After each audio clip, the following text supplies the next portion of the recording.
Yield to the King Ministry started 5 years ago in June 2015. We are coming upon our 5th year anniversary.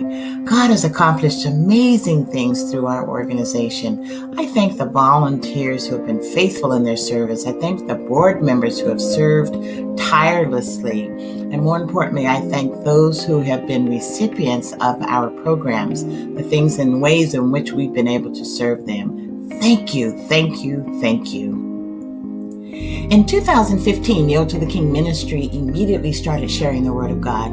Our mission is to mirror the love of Jesus Christ by helping all people in need. And when their needs are being met, they have food, clothing, shelter, they're acquiring life skills, they get to hear the Word of God and experience the love of Jesus Christ.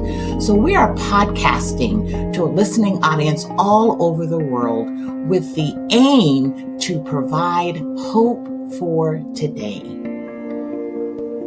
So moving forward on this 5-year timeline, in 2016, I knew the first thing I needed to do was bring together a group of people who were interested in coming alongside Yield to the King Ministry and serving. So I invited family and friends and those people who had expressed an interest. We met for about 4 hours on a Saturday. We talked about the vision. We talked about the mission. We talked about the population that Yield to the King Ministry was destined to serve.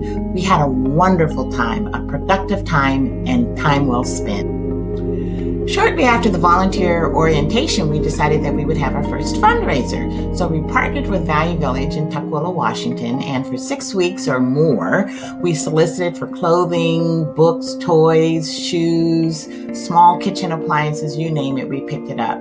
On the day that we were to deliver to Value Village, we piled everything in a rented U-Haul truck, drove it down there, had everything weighed, and we made a whopping $849.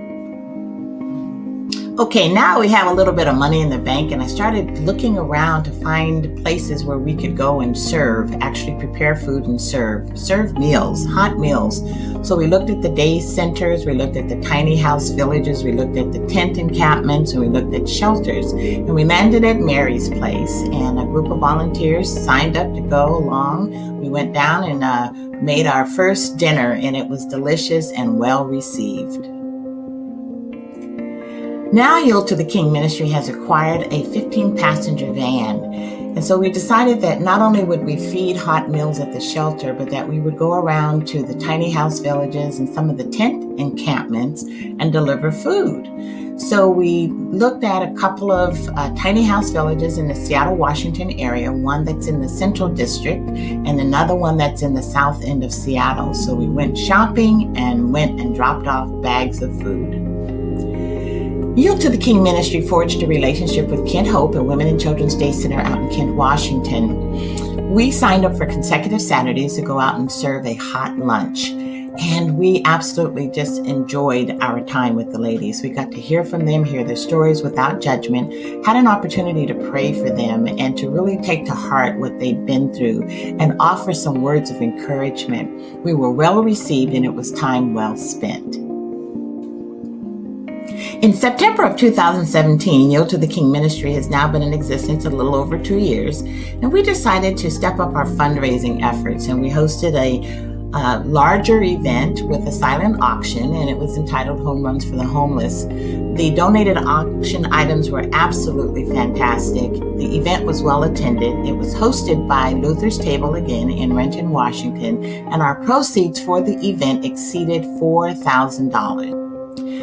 Yield to the King Ministry went on to forge a relationship with Peace for the Streets by Kids from the Streets, also known as PISCUS, located in the Central District of Seattle. They started out as a day center, and then eventually they transitioned to a 26-bed shelter. They served ages 18 through 26. We would go in on the 4th Tuesday of every month and serve a hot, home-cooked, nutritious meal. And then during the holidays, we would stage a nice Thanksgiving or Christmas dinner. At the end of 2017, beginning of 2018, our community outreach efforts continued, and we realized that the needs of the people were growing. So we decided that we would put individualized snack packs together for people who were standing on the street corners with signs saying that they were hungry. And we continued to receive clothing donations, and then we would distribute those to the partnering shelters. And we found that we were meeting the needs of the people. In 2018, Yield to the King Ministry hosted another fundraising event with a silent auction, and it was called Harvest for the Hungry, and it was there at the Luther's Table again in Renton, Washington. Our proceeds for our fundraising efforts for the entire year exceeded $5,500, which allows us to continue to feed the hungry and to provide clothing. We also developed a new program, Preventing Homelessness, and we provide rental and move-in deposit assistance. So celebrate with us these past 5 years and what God is accomplishing through Yield to the King ministry. I think of Matthew chapter 25, verses 35 through 40, when there's this talk about people being hungry and thirsty and strangers and inviting them in and giving them clothes, visiting them in prison. And then the king replies and says, I tell you, whatever you did for one of the least of these brothers and sisters of mine, you did for me. I thank God for that opportunity. Yield to the King ministry knows these past 5 years have been a journey that has not been alone. We thank you. We thank God, first of all, and then we thank all of our volunteers, our board members, our donors, and our partners. Thank you for your prayers, your support, and encouragement throughout the years. And then to our program participants, you are the ones who give us the opportunity to bring to life people are the heart of the matter. Thank you, and God bless you.